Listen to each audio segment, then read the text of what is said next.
สบายดีมาพบกับพวกเราเช่นเคยกับรายการเซิร์นยิ้มมื้อนี้เซิร์นยิ้มเสนอเรื่องตดเทิงรถเมล์ตดเทิงรถเมล์เป็นอย่างไรนั้นไปฟังกันเลยเนาะนี่สมัยก่อนประมาณ25ปีที่แล้วมาว่าซั่นๆแต่ก่อนสมัยหนทางก็บ่ทันดีนะเส้นทางประมาณว่า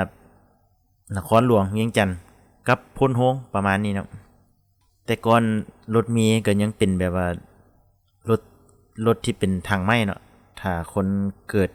ยุคสมัยก่อนอาจจะเข้าใจดีสมัยนั้นก็พ่อค้าแม่ค้าเซาขายค่อนข้างหลายเนาะต่างคนก็ต่างเอาเครื่องปลูกของฝั่งตัวเองเข้ามาขายเนาะที่ตลาดเซาคิวมื้อนั้นเป็นการมาจากแถวพ้นโฮงเนาะ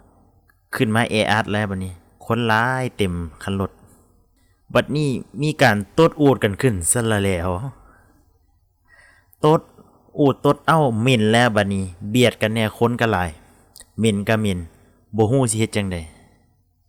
บัดนี้เลยมีคนถามว่าแม่นไผตดก็บ่มีไผตอบว่าไผตดแล้วล่ะกำลังสิลงรถแล้วบัดนี้กำลังสิลงรถแล้วโชเฟอร์รถเลยถาม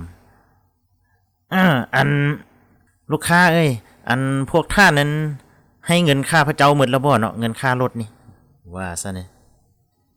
เลยมีแม่ป้าคนหนึ่งเลยเว้าขึ้นมาหยังแล้วบ่ยังคนตดเด้อบ่ทันได้จ่ายเด้อสลอกอกมีแม่ป้านึงเว้าขึ้นตื่นมาห้วยเป็นหยังคือเว้าจังซั่นก็บ่ถูกเฮานี่ล่ะจ่ายพร้อมหมู่แล้วได้จ่ายแต่ตอนขึ้นรถพุ่น11 points have been